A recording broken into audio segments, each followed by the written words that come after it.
जय हिंद फ्रेंड्स। आज हम लोग केमिकल काइनेटिक्स पढ़ेंगे। इस वीडियो में हम लोग केमिकल काइनेटिक्स में उसके तमाम बेसिक आइडियाज़ के बारे में देखेंगे और साथ ही साथ रेट ऑफ रिएक्शन क्या होते हैं और इसका इफेक्ट कैसे पड़ता है रिएक्शन पे वो भी देखेंगे। फ्रेंड्स, जो केमिकल काइनेटिक्स है ये चैप्टर जो है क्लास 12th के हिसाब से 10+2 CBSE के हिसाब से काफ़ी इम्पॉर्टेंट चैप्टर है, क्योंकि इससे क्वेश्चंस हमेशा आते हैं। तो न्यूमेरिकल के साथ साथ इसमें जो है कुछ थ्योरेटिकल पॉइंट भी हैं जो एग्ज़ाम में आते हैं। आप इसको ज़रूर ध्यान से पढ़िएगा।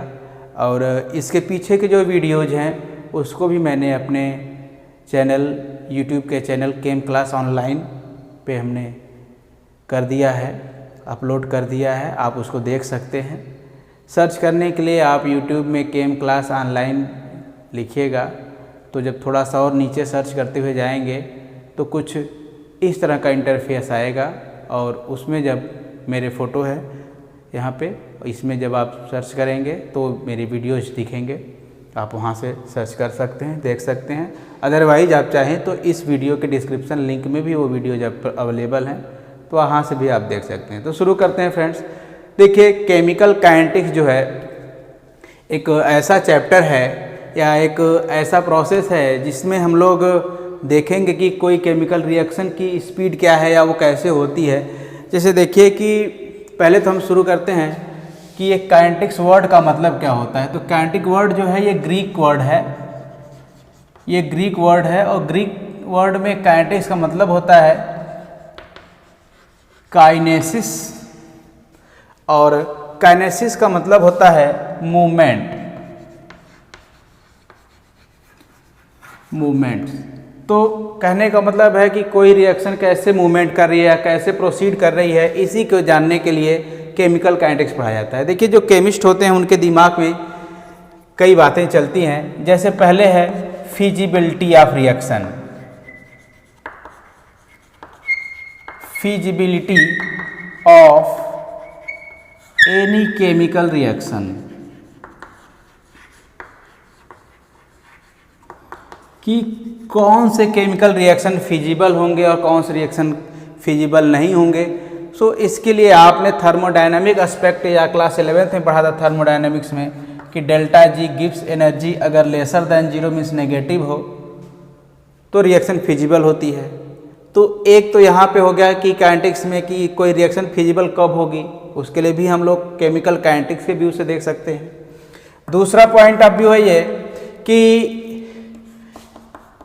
एक्सटेंट ऑफ केमिकल रिएक्शन, कि कोई रिएक्शन जो है किस एक्सटेंट में हो रही है। वो रिएक्शन जो हो रही है तो उसकी एक्सटेंट क्या है, मीन्स की प्रोडक्ट जो है कितने मास में हो रहा है, कितनी ज़्यादा रिएक्टेंट कितने ज़्यादा प्रोडक्ट में बन रहे हैं, या क्या अनुपात है या क्या रेशियो है दोनों के रिएक्शन के होने के बीच में। सो यह जो है एक्सटेंट के बारे में भी केमिस्ट के दिमाग में हमेशा बात आती रहती है, उसकी स्टडी होनी चाहिए। और जो थर्ड है वो है speed of chemical reaction, chemical reaction with respect to time, कि टाइम के हिसाब से जैसे जैसे टाइम चेंज हो रहा है वह रिएक्शन किस स्पीड के साथ बढ़ रही है। क्या रिएक्शन का जो रेट है वो एकदम फिक्स चल रहा है या टाइम बदलने पर इसका रेट बदल रहा है। कुछ रिएक्शंस ऐसे होते हैं जो शुरू में बहुत फास्ट होते हैं लेकिन धीरे धीरे धीरे उनकी रेट कम होने लगती है, और कुछ रिएक्शन ऐसे होते हैं जो बाद में फास्ट होते हैं। तो इससे रिलेटेड एक मैं एक्सपेरिमेंट आपको दिखाऊंगा, इस वीडियो में लिंक में दे दूंगा। एक रिएक्शन ऐसा है जो काफ़ी स्लो होता है, स्टार्टिंग तो काफ़ी स्लो है लेकिन उसका थोड़ी देर बाद जो है बहुत फास्ट रिएक्शन करेगा। तो ज़्यादा बात उस पर नहीं कर रहे हैं, वीडियो के लिंक में है, आप उसको देखिएगा। तो फ्रेंड्स, ये हो गया स्पीड की बात। सो ये 3 पॉइंट्स हैं जिसके बारे में केमिस्ट के दिमाग में हमेशा बात आती है कि रिएक्शन की फिजिबिलिटी क्या है, कोई रिएक्शन होगा कि नहीं होगा, एक्सटेंट क्या है और उसकी स्पीड क्या है। तो केमिकल रिएक्शन के स्पीड क्या है।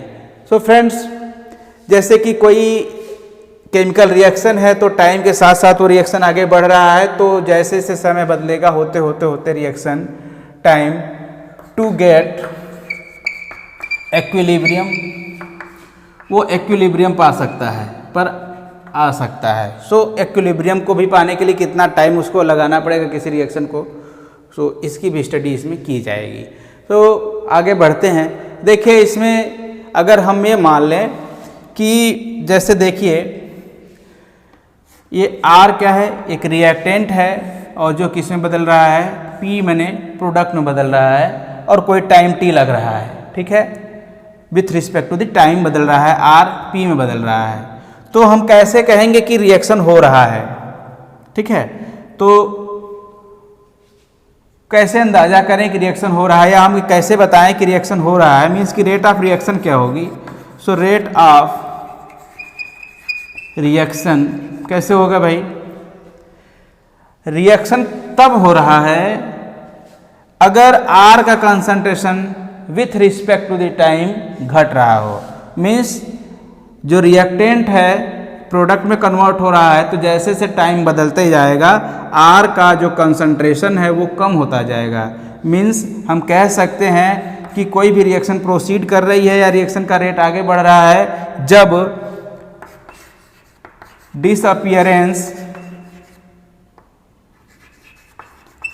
अपीयरेंस ऑफ R कंसंट्रेशन दिखे। मतलब अगर हमको दिखे कि R का डिसअपीयरेंस हो रहा है तो हम कहेंगे कि यह रिएक्शन हो रहा है। या दूसरा तरीका यह है कि appearance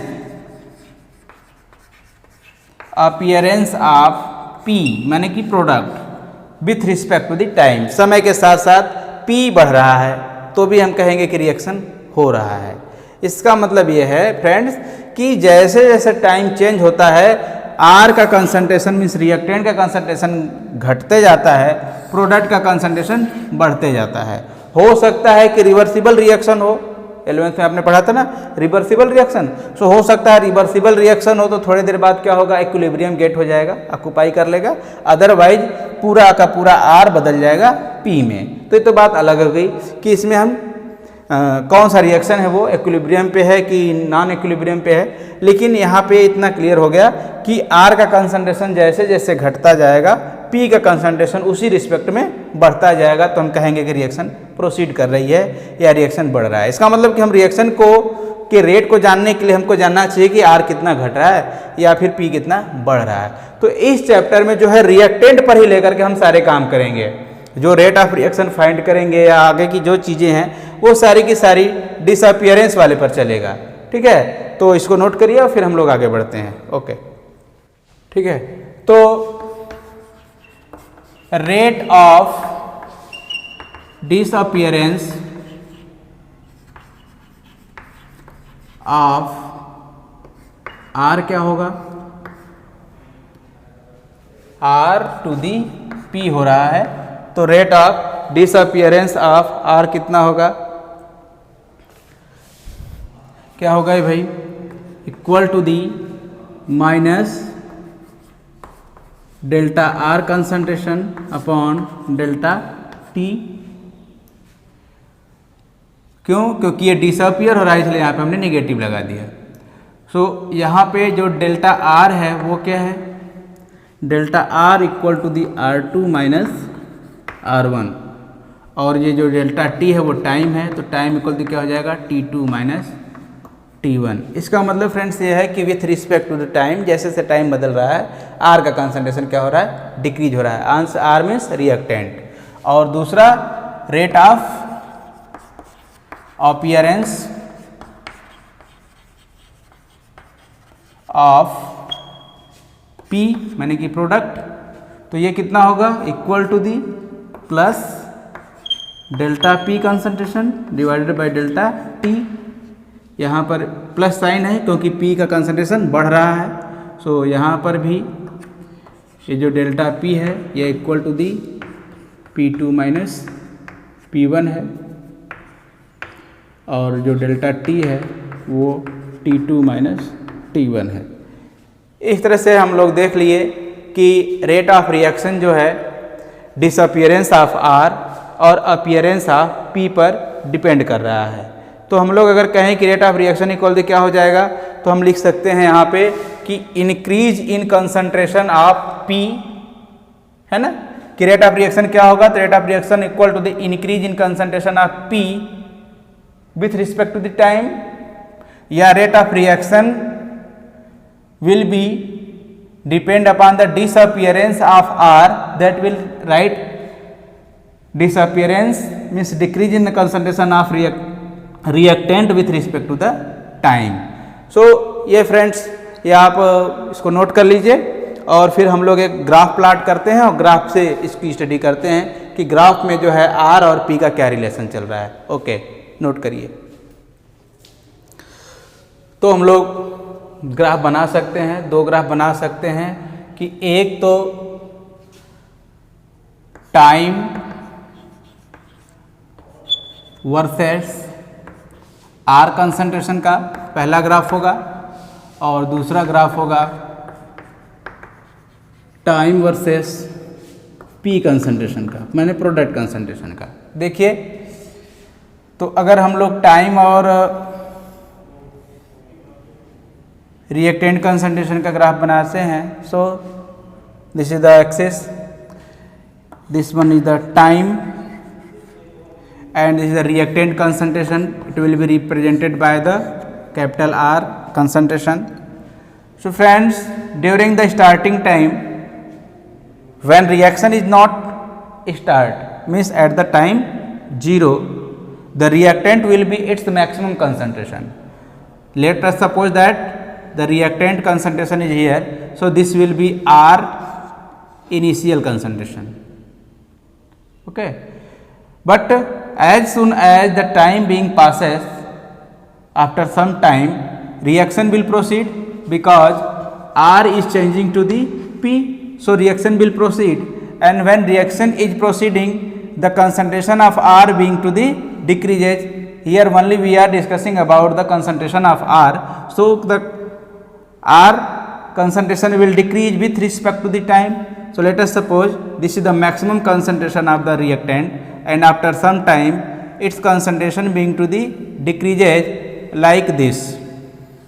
Let us suppose that this is the concentration of R. So take the two times, this one time, at this time this is the time t1. So at this time this is the concentration. So suppose this one is the R1 concentration, and at this time this one is the time, at this time this is the R2. So the difference between this R1 and R2, this difference is known as delta R, and this difference T2 and T1 is delta T. So this is the delta T difference, T2 and T1, this is the T2.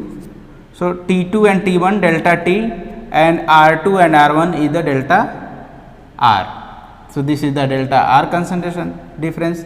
So we can write here, or we can make here the R average, means rate average.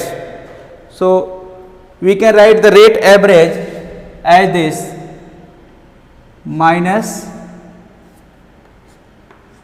delta R concentration upon delta T concentration, or we can write here minus R2 minus R1 concentration, both are the in the concentration square bracket represented by the concentration term, like this R when it is represented in the square bracket, so we can write it is representing the concentration of R.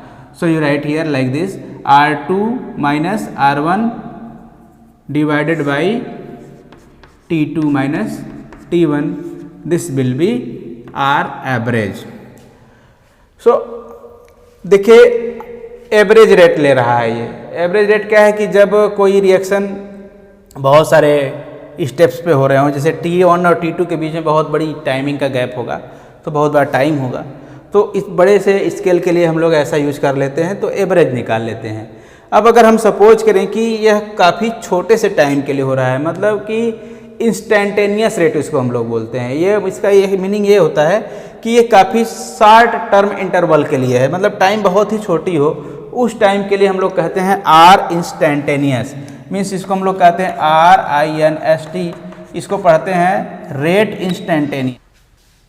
सो ये are instantaneous का मतलब है कि rate काफ़ी छोटे से interval पे, सो इसको हम लोग रिप्रेजेंट करते हैं ऐसे minus DR concentration upon DT।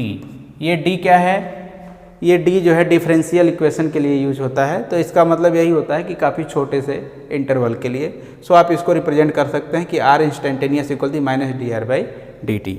सो सिमिलरली दूसरा ग्राफ है जो टाइम वर्सेस प्रोडक्ट का है, वो भी हम लोग बना सकते हैं। सो ये लिया हमने टाइम ग्राफ लिया, एक्सिस दो ठो, इसको मान लिया हम लोगों ने कि ये टाइम का एक्सिस है और ये कंसंट्रेशन ऑफ प्रोडक्ट है। इस साइड में टाइम बढ़ रहा है, इस साइड में प्रोडक्ट बढ़ रहा है, ठीक है। तो जब टाइम जीरो रहा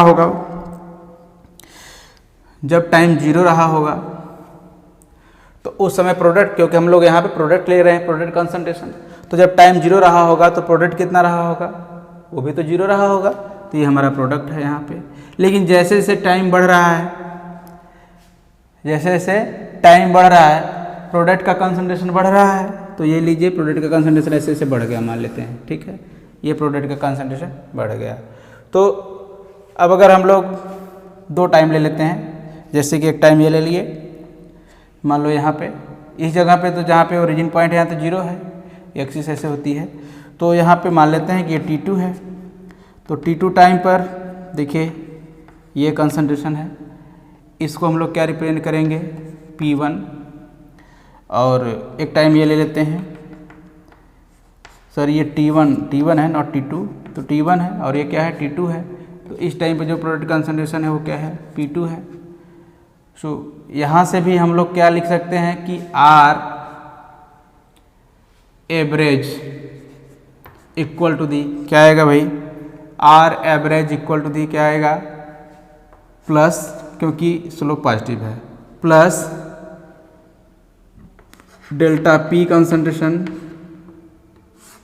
डिवाइडेड बाई डेल्टा T। उसी तरह से डेल्टा P का मतलब क्या है कि P2 minus P1 concentration by delta T का मतलब है T2 माइनस T1 कंसंट्रेशन, ठीक है। तो ये हो गया। अब अगर हम लोग इंस्टेंटेनियस रेट लिखना चाहते हैं तो ऐसे लिख सकते हैं कि R instantaneous equal to the क्या हो जाएगा, plus D P concentration upon D T concentration. So ये इंस्टेंटेनियस हो गया। अब हम लोग ज़रा सा ग्राफ पे बात करते हैं। ये देखिए ग्राफ है। सो ये ग्राफ जो है हमारा पॉजिटिव ग्राफ है, स्लोप पॉजिटिव है, क्योंकि स्लोप जो है ओरिजिन से दूर जा रहा है। ये ओरिजिन पॉइंट है, तो जब स्लोप ओरिजिन से दूर जाने लगता है तो इसे हम लोग कहते हैं पॉजिटिव स्लोप। तो ये जो है ये पॉजिटिव है, स्लोप जो है पॉजिटिव आएगा, तो यहाँ पे लिख लेते हैं पॉजिटिव स्लोप। तो प्रोडक्ट के कंसंट्रेशन के अगर टाइम वर्सेस प्रोडक्ट कंसंट्रेशन पे ग्राफ प्लॉट करते हैं तो जो स्लोप आता है वो पॉजिटिव होता है। लेकिन जब हम लोग टाइम वर्सेस रिएक्टेंट के केस में अगर हम लोग स्लोप देखें तो ये देखिए स्लोप जो है धीरे धीरे ओरिजिन के पॉइंट की तरफ आ रहा है, इसलिए इसको हम लोग नेगेटिव स्लोप कहते हैं, ठीक है। तो यहाँ पे जो स्लोप मिलता है नेगेटिव, तो कह सकते हैं कि रिएक्टेंट वर्सेस टाइम का जो ग्राफ है वो नेगेटिव स्लोप होता है और टाइम वर्सेस प्रोडक्ट का जो ग्राफ होता है वो पॉजिटिव ग्राफ होता है। तो इसको आप नोट कर लीजिए और फिर हम लोग आगे बढ़ते हैं। ओके, आते हैं unit of rate of reaction क्या होगा। Unit of rate of reaction ये क्या होगा। तो रेट क्या होता है भाई, रेट इक्वल टू दी होता है, क्या होता है, R concentration minus R concentration by delta R by delta T.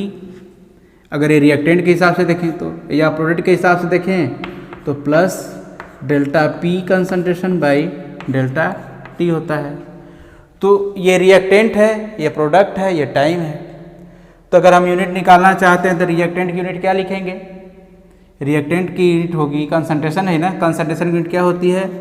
मोल होती है और पर लीटर होती है, मीन्स मोल लीटर इनवर्स इसका हो गया, और डिवाइडेड बाई टाइम, टाइम का हो जाएगा यस माने सेकेंड।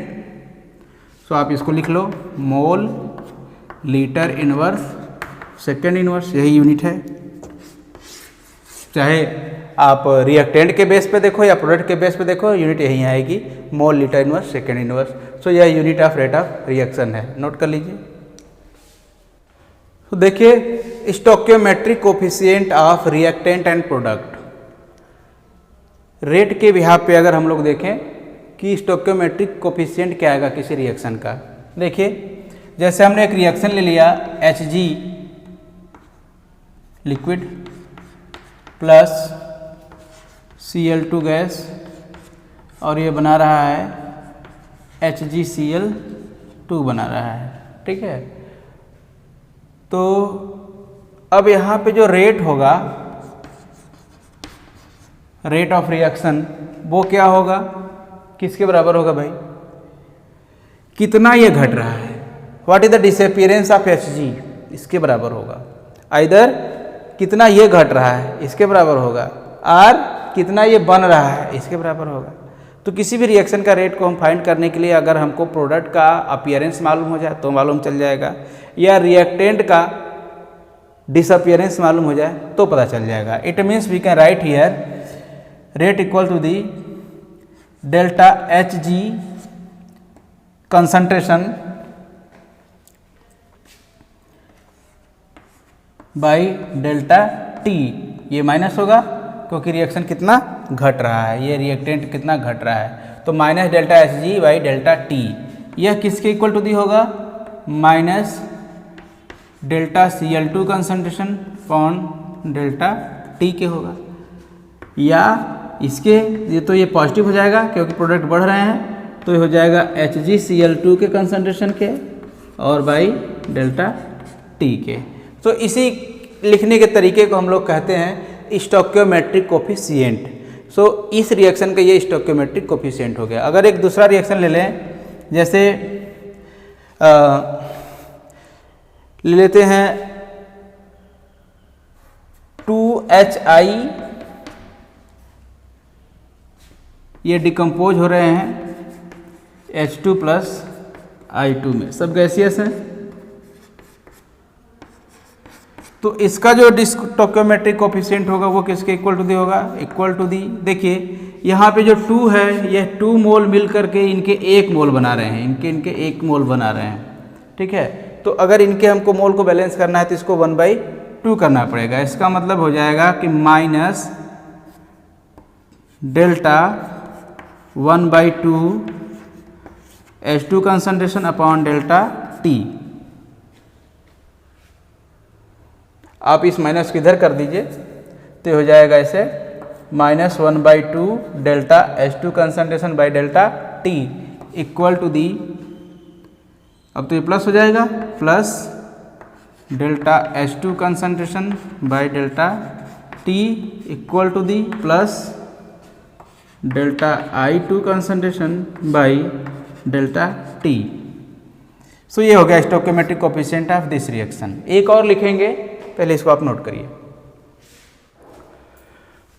सो आपके सामने देखिए बोर्ड पे रिएक्शन लिखा हुआ है 5Br minus aqueous BrO3 minus 6H plus 3Br2 और 3H2 दे रहे हैं, ठीक है। तो ये रिएक्टेंट हैं यहाँ से यहाँ तक, और ये यहाँ से यहाँ तक प्रोडक्ट हैं। देखिए ये रिएक्टेंट हैं और ये प्रोडक्ट हैं। अब इनका स्टोइकियोमेट्रिक कोफिशिएंट लिखना है तो कैसे लिखेंगे कि रेट इक्वल टू दी, देखिए ये 5 है तो इसको हम 1/5 कर लेंगे जैसा पीछे मैंने बताया था। तो ये हो जाएगा minus 1/5 delta Br concentration minus concentration upon delta T equal to the कितना ये घटा, इससे भी पता चल जाएगा रिएक्शन कितना बढ़ रहा है, या कितना ये घटा, इससे भी पता चल जाएगा, कितना ये डिक्रीज या डिसअपीयरेंस हुआ, इससे पता चल जाएगा। अदरवाइज कितना ये बढ़ा या कितना ये बढ़ा अपीयर हुआ, उस हिसाब से भी रिएक्शन पता चल जाएगा। सो इसको हम लोग कह लेंगे यहाँ पे minus delta BrO3 concentration delta T के, या equal to the -1/6 delta H concentration, ठीक है, upon delta T. Otherwise plus 1/3, अब प्लस लग जाएगा, 1/3 delta Br2 concentration upon delta T equal to the plus 1/3 H2O concentration delta H2O concentration upon delta T. तो इस तरह से स्टोइकियोमेट्रिक कोफिशिएंट लिख लेंगे हम लोग। तो वीडियो को पॉज करके इसको नोट कर लीजिए, फिर आगे बढ़ते हैं। ओके, तो फ्रेंड्स इस वीडियो में आपने देखा कि किस तरह से केमिकल रिएक्शंस कंप्लीट होते हैं, रिएक्टेंट प्रोडक्ट्स में कन्वर्ट होते हैं, और किस तरीके से उनका जो अपीयरेंस है प्रोडक्ट का वो या डिसअपीयरेंस ऑफ रिएक्टेंट है वो रेट ऑफ रिएक्शन को डिसाइड करते हैं। अभी इसके हम लोग बेसिक आइडियाज़ को बस पढ़े हैं, और साथ ही साथ हम लोगों ने स्टोइकियोमेट्रिक कोफिशिएंट देखा। अब हम लोग अगले वीडियो में इसके rate of reaction, order of reaction और कुछ और बाकी चीज़ें हैं, और साथ ही साथ एक ऑक्टो न्यूमेरिकल को भी देखेंगे। तो वो वीडियो कमिंग सून, जल्दी ही आएगा, आप इसको देखिए। और अगर पीछे की वीडियोज़ नहीं देखे हैं तो इस वीडियो के डिस्क्रिप्शन में दिया हुआ है लिंक, आप वहाँ से मेरे सारे वीडियोज़ को देख सकते हैं। Thank you very much. जय हिंद।